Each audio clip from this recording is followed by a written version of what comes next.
Welcome to Medicare School Daily, where we help you understand Medicare, save money, avoid mistakes, and above all else, get the most out of your Medicare benefits. Now, today's topic is the Medicare Part D donut hole and how to avoid it. Now, in order to understand the donut hole, you have to first understand that all Medicare plans have 4 different stages. And what I mean by that is a stage just simply represents a different out-of-pocket cost to you. And so there are 4 stages in every drug plan. So your out-of-pocket cost could conceivably change 4 different times in the same year. And then these stages reset every January. So a stage represents your out-of-pocket cost. And again, that could change 4 times. Stage number 1 is called the deductible stage. Stage number 2 is called the initial coverage. Stage number 3 is called the coverage gap, the donut hole. Okay, so the donut hole is stage 3, and then the last stage is catastrophic. And so let's work through these stages. First off, every drug plan that has a deductible this year has a deductible of $435. And that just simply means that when you pick up your prescriptions, you're paying a copay, and that copay is applied to your deductible. Now, the truth is probably 80% of all people that are on drug plans today will never reach their deductible, so they stay in stage 1 and they do not go beyond that. But if we do meet our deductible, then we go to stage 2. Now, here in stage 2, all you're doing is simply just paying copays for your medications. Very, very reasonable copays. And those copays are based upon the tier of the medication. Most plans have 5 tiers, tier 1, 2, 3, 4, and 5. The lower the tier, the lower out of pocket. But whatever the tier cost is, that copay is what you're responsible for in this particular stage. Okay, but here's the difference. While you're in this stage number 2, the initial coverage stage, you are just simply paying your copay, but Medicare behind the scenes is actually tracking the retail cost of your medication. So if that retail cost is $100, Medicare is tracking that. Now you're probably paying $10 for it, but they care about the $100. And so they're tracking all the medications throughout the year.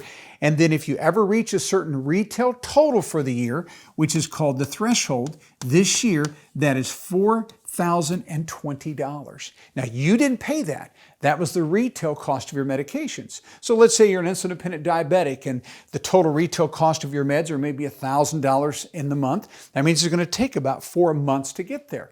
I have clients right now that their meds are $7,000 a month. It's cancer medications. These are chemotherapy pills. It takes them about 3 weeks to get there, right? But Medicare is tracking the retail cost. And if that retail total ever gets to that threshold number, then we're done in stage 2 and we go to stage 3 called the coverage gap or the donut hole. So people get to the donut hole because they have reached that retail threshold. So if my meds are a total retail of $50 a month, would you ever get there? And their answer is no. $100 a month? No. It takes a substantial amount of retail cost to be able to get there. But if I do, whenever I do, whether that's 3 weeks or 4 months or 6 months or 8 months, but if I ever reach the retail threshold, then I'm going to the donut hole. And in the donut hole, now I'm going to spend 25% of the retail cost. So if I'm on meds that cost $1,000 a month, I'm spending out of my pocket $250. And that's why the donut hole can be painful, because many times we see your out-of-pocket costs go up, right? But people get there because of the retail threshold. And then we're here in stage 3. And just so you know, only 5% of the Medicare population ever hits the donut hole. And only 1% ever come out. And then if we ever come out of the donut hole, it takes a while to do that, we go to catastrophic, and here we just pay 5% of the retail cost. So everyone's a happy camper in the catastrophic stage. So it is this stage number 3 that can be painful. And that takes us to our final question. That's this: how can we avoid the donut hole? Because there are some ways to avoid it. Number 1, use generics if possible. Now, I know there are not always generic equivalent or alternatives to your medication, but sometimes there are, and sometimes those are just as effective. Number 2, samples. Oftentimes, doctors are willing and able to be able to give you free samples, and they're free to you. And because they're free, that amount of money of those meds are not counted towards the retail cost, so therefore you can avoid the donut hole that way if a doctor is able to give you those samples. And then number 3, we would encourage you, if you're on expensive meds, sometimes it may be better to pay cash for your meds and get a coupon, maybe through GoodRx or Blink Health, because when you run those through coupons, you're paying a cash price, and again, that's not going to go towards your total retail costs. So these are some ways that you can use and implement these things to be able to avoid the donut hole. Thanks so much for watching. To learn more, watch the related video or check out our most recent video. Also, be sure you click to subscribe for free and get notified every time we post a new video.